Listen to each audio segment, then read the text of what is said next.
folks, Greg from Trump Trader. I'd like to talk about some more support and resistance lines with trend lines. I've talked about this earlier just on a more basic type of note.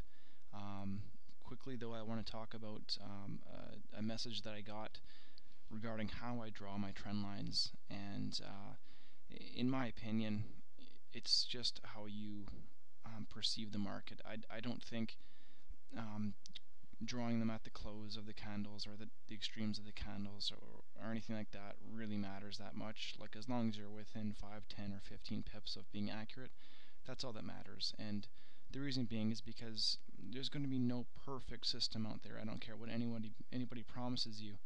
There's no perfect system out there. This is a game of probabilities. This is a game of edges, and it is no different than being a professional poker player and playing it that way. You have to realize that, and the sooner you do, and the sooner you think in probabilities and accept it, the sooner you can make money. And that's just how this works. And I don't care what people on the forums tell you. This is the best way to trade. It's just trading off of price action and how you perceive the market and what works for you. So I may not tell you exactly how to trade, but what I'm trying to teach you is how to figure out the market that makes sense for you, how to perceive in the way that makes sense for you. So that's all I'm doing. So I'm not trying to make any money off anybody here. I'm just trying to help you understand the market, how I understand it. So when I draw a trend line here, it may not be how you see it, but it's how I see it, and it works for me. Um, and I don't claim to be a Jew or a shark. I'm just trying to have some videos here and just to help people out. So if you have any questions, I'm open to open criticism. Feel free to post on the blog or send me a message or an email or anything like that. Anyway, so we're on the pound US on a 3 hour. So I'm going to be looking at drawing some trend lines here. So first, there's a couple things you could do. Like, it's just exactly how you perceive the market. You just look for congestion, and I mean, this could be a trend line here. It really could. Or it could be, you can have a trend line like this. I usually go at the top of the peaks, the last two peaks. So I go 1, 2, and then the third peak, and it just happens to work, and that's fine. So I'm gonna draw another trend line here, and that's roughly like this. And this is on the 3 hour. And someone's going to say, I didn't draw it at the close of the candle, and I'm going, there's no method here, there's no validity, but you know what, it works for me, and it kind of guides me to how the price is moving, and that's just how it works for me. And I think having your own method like that is going to work just as well as, or better than somebody else's trying to explain to you how to do it.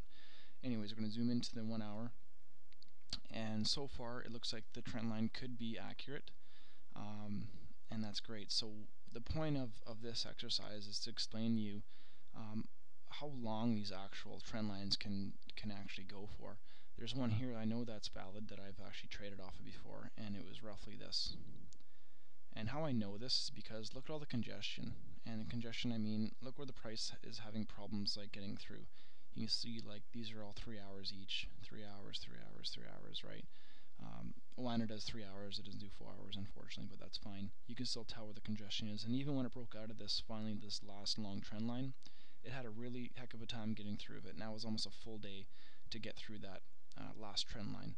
So that's all you really have to look for when you're trying to draw your trend lines or your support and resistance lines. Is look for look where the price is having issues getting across. There's going to be no perfect way of connecting these. Like, there's going to be anomalies in the market where it goes past it and the extreme goes higher and goes lower. Like, as long as you have an understanding of where the actual congestion is and the support and resistance levels are, that's what matters, and that gives you an understanding of where the price is going. So we're going to zoom into the 30-minute here. This kind of gives you the full day, full 24-hour look as to what the price is going on here. So this is our kind of long-term channel. As you can see, we're still in an uptrend, and that's fine, and until proven otherwise. And to get proven otherwise, we'd have to obviously see a break out of this channel and a close maybe at the 6300, and it would come back up on a retrace hopefully, and you get it on a short and keep your stop loss inside this channel. Anyways, that's another story. So back to the 30-minute time frame. I'm going to draw my support and resistance line here. You can see it's roughly like this. The price bouncing in and out of here. This is now resistance, and it came through. Now it's support, busted through a little bit, and it easily could bounce off of here. So right here, actually, this is all live. This wouldn't be a terrible buy here. In fact, I might do that. Um, I'll do this for this lesson first. So what we can do is, and there's another thing that I like to talk about too, and I call it price lines, because they're not, I guess they're trend lines, but I like to call them price lines because they kind of give you a clue as to where the price may be headed. It's kind of interesting. Like what happens is, for example, on a trade today that I made, and I didn't post it because I was busy at work, is I had this line drawn, and this kind of just told me where the price might be headed. So I connected these bottom peaks, and this is all before the price actually got here. So I had this already drawn out as it was coming down. Um, I know someone might be saying, I'm speaking after the fact, but this is how I had it, and I actually bought here. And the reason why I really liked it is because it matched this longer term trend line, and not only that, it came really close to this support resistance line. So there was basically three things saying that this is going to be a pretty decent congestion area. So that's a really good place to buy, and that would be you'd put in a long here, and you'd put your stop loss below this congestion area. So you'd go for an easily a 2-for-1 here. You'd put your stop loss as 63.18, and you can go as high as 6,500, and that would be a pretty decent long. If you're a little bit, if you want to go in a little more conservative, you can go halfway that and still make 50 pips and do a 25 pip stop loss. So you're still getting your 2-to-1. Anyways, so that is more of the longer term 30-minute, 1 hour, 3 hour type thing. If you want to get a better idea or a really good entry point into a good long, you can look for little clues, and these little clues work the same as they do on the larger term time frames. So for example, today I had this drawn out, and you always look for the longer term. I don't care if it looks perfect to somebody or if it doesn't. This is how I see it.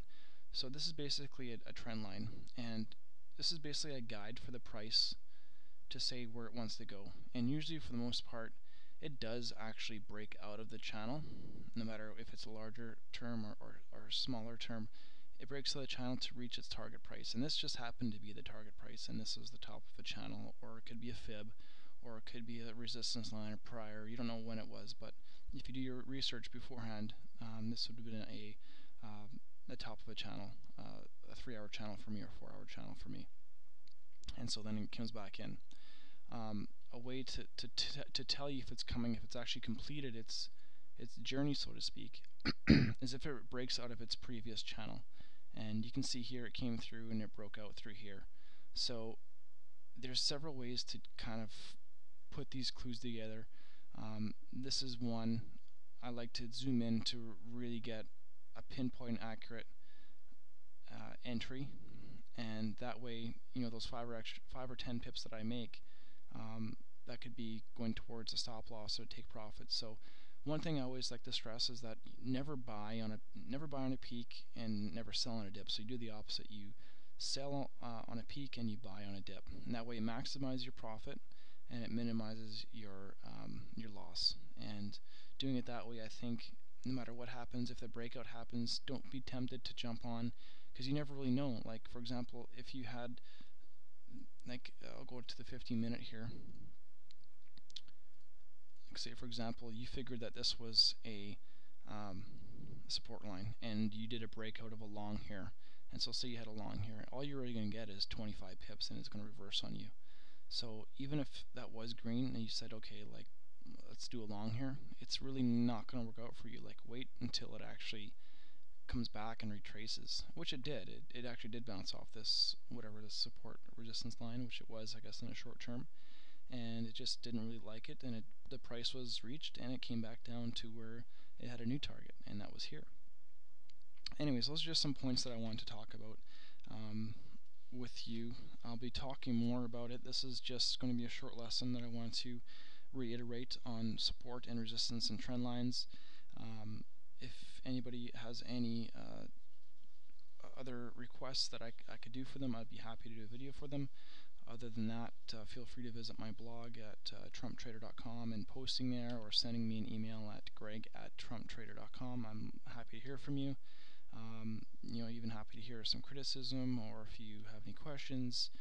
This is stuff that just works for me. I've been doing this for 2 years, about 4 hours a day studying, and this is just how my mind understands how the market moves. It may not work for somebody else who's done this as long or longer than I have, but it works for my mind.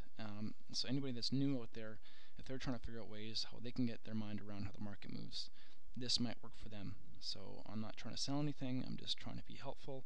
And again, if you have any questions, let me know. I'm happy to post about it, or talk about it, or make a video.